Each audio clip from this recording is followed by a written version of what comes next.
Assalamualaikum warahmatullahi wabarakatuh. Perkenalkan, nama saya Nurul Safika dari kelompok 19 PGM 4. Baik, di sini saya akan sedikit menjelaskan tentang identifikasi standar kompetensi dan kompetensi dasar pelajaran fikih di MI atau SD. Adapun yang pertama itu pengertian kurikulum. Menurut KBBI atau Kamus Besar Bahasa Indonesia, kurikulum adalah perangkat mata pelajaran yang diajarkan pada lembaga pendidikan. Undang-Undang Nomor 20 Tahun 2003 tentang Sistem Pendidikan Nasional menyebutkan bahwa kurikulum adalah seperangkat rencana dan pengaturan mengenai tujuan, isi dan bahan pelajaran, serta cara yang digunakan sebagai pedoman penyelenggaraan kegiatan pembelajaran untuk mencapai tujuan pendidikan tertentu. Berdasarkan pengertian tersebut, ada dua dimensi kurikulum. Yang pertama adalah rencana dan pengaturan mengenai tujuan, isi, dan bahan pelajaran. Sedangkan yang kedua adalah cara yang digunakan untuk kegiatan pembelajaran. Adapun yang kedua itu pengertian standar kompetensi. Untuk memantau perkembangan mutu pendidikan diperlukan standar kompetensi. Standar kompetensi dapat diartikan sebagai pernyataan tentang pengetahuan, keterampilan, dan sikap yang harus dikuasai peserta didik, serta tingkat penguasaan yang diharapkan dicapai dalam mempelajari suatu mata pelajaran. Ada pula yang mengartikan bahwa standar kompetensi mata pelajaran adalah deskripsi pengetahuan, keterampilan, dan sikap yang harus dikuasai oleh setiap siswa mempelajari mata pelajaran tertentu pada jenjang pendidikan tertentu pula. Menurut Abdul Majid, standar kompetensi merupakan kerangka yang menjelaskan dasar pengembangan program pembelajaran yang terstruktur.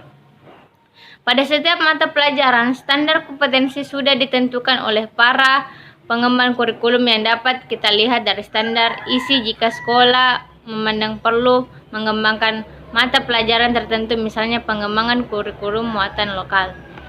Dari beberapa penafsiran tadi, maka standar kompetensi diartikan sebagai kemampuan seseorang dalam melakukan suatu tugas atau pekerjaan, mengorganisasikan agar pekerjaan dapat dilaksanakan, melakukan respon atau reaksi tepat bila ada rancangan semula, melaksanakan tugas dan pekerjaan dalam situasi dan kondisi yang berbeda. Dengan demikian, standar kompetensi mata pelajaran diartikan sebagai kemampuan siswa dalam melakukan suatu tugas atau pekerjaan berkaitan dengan mata pelajaran tertentu, mengorganisasikan tindakan agar pekerjaan dalam mata pelajaran tertentu dapat dilaksanakan, melaksanakan reaksi yang tepat bila terjadi penyimpangan dari rancangan semula, melaksanakan tugas dan pekerjaan berkaitan dengan mata pelajaran dalam situasi dan kondisi yang berbeda. Adapun saya jelaskan yang ketiga itu pengertian kompetensi dasar. Kompetensi dasar adalah pengetahuan, keterampilan, dan sikap minimal harus dikuasai peserta didik untuk menunjukkan bahwa mereka telah menguasai standar kompetensi yang ditetapkan. Oleh karena itulah makanya kompetensi standar merupakan pelajaran dari standar kompetensi. Untuk memperoleh perincian tersebut perlu dilaksanakan standar kompetensi. Caranya dengan mengajukan pertanyaan, kemampuan atau keterampilan apa saja yang harus dikuasai siswa-siswi dalam rangka mencapai standar kompetensi. Jawaban atas pertanyaan tersebut berupa daftar lengkap pengetahuan, keterampilan, dan sikap yang harus dikuasai siswa-siswi dalam rangka mencapai standar kompetensi. Kompetensi dasar untuk setiap standar kompetensi dapat berkisar antara 5 sampai 6 butir. Pada proses analisis standar kompetensi dan kompetensi dasar mata pelajaran sebagaimana yang tercantum pada standar isi harus memperhatikan hal-hal berikut. Yang pertama itu urutan berdasarkan hierarki konsep disiplin ilmu atau tingkat kesulitan materi. Yang kedua itu keterkaitan antara standar kompetensi dan kompetensi dasar dalam mata pelajaran. Yang ketiga keterkaitan standar kompetensi dan kompetensi dasar antar mata pelajaran. Demikian juga halnya kajian kompetensi dasar sama dengan kajian standar kompetensi. Adapun yang saya jelaskan yang urutan keempat yaitu langkah-langkah penyusunan kompetensi dasar. Itu menjabarkan kompetensi yang dimaksud dengan bertanya kemampuan apa saja yang harus dimiliki siswa agar standar kompetensi dapat dicapai.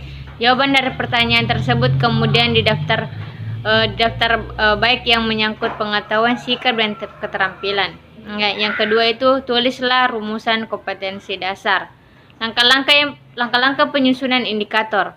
Yang pertama, mengkaji KD tersebut untuk mengidentifikasi indikatornya dan rumuskan indikator yang dianggap relevan tanpa memikirkan urutan lebih dahulu. Juga ditentukan indikator yang relevan dan tuliskan sesuai urutannya.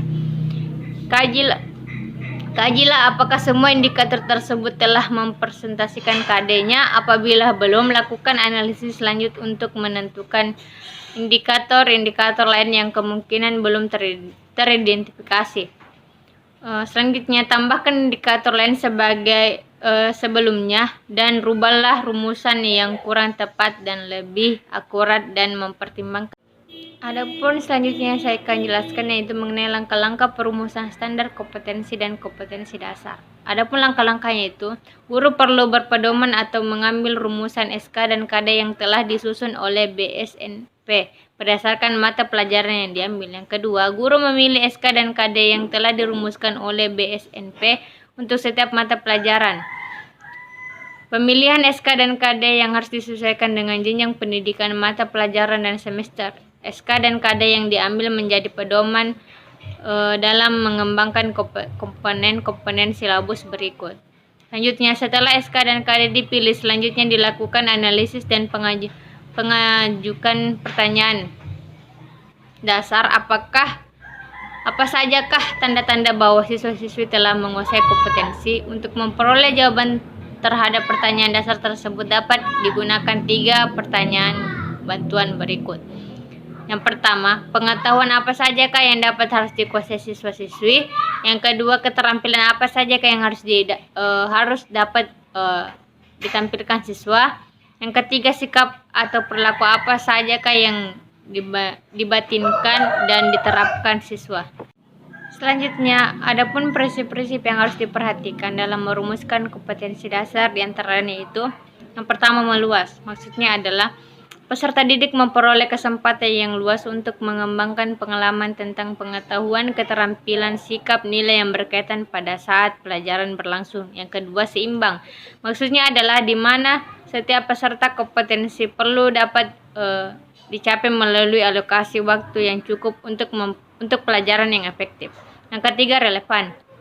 Maksudnya adalah di mana setiap kompetensi terkait dengan penyiapan peserta didik untuk meningkatkan mutu kehidupan mulai kesempatan pengalaman. Yang terakhir yaitu perbedaan merupakan upaya pelayanan individual di mana peserta didik perlu memahami apa yang perlu untuk dipelajari, bagaimana berpikir, bagaimana berbuat untuk mengembangkan kompetensi serta dipelajari bagaimana berpikir serta kebutuhan individu masing-masing. Selanjutnya, adapun syarat-syarat yang harus dipenuhi untuk dapat merumuskan kompetensi dasar yang baik adalah yang pertama itu rumusan tujuan yang harus dibuat harus berpusat pada siswa, mengacu kepada perubahan tingkah laku subjek pembelajaran yaitu siswa sebagai peserta didik. Yang kedua, rumusan KD harus mencerminkan tingkah laku operasional, yaitu tingkah laku yang dapat diamati dan diukur yang dirumuskan dengan menggunakan kata-kata operasional. Yang ketiga, rumusan KD harus berisikan makna dari pokok bahasan atau materi pokok yang akan diajarkan pada setiap kegiatan belajar mengajar. Nah, setelah video ini saya akan sedikit memaparkan contoh standar kompetensi dan kompetensi dasar mata pelajaran.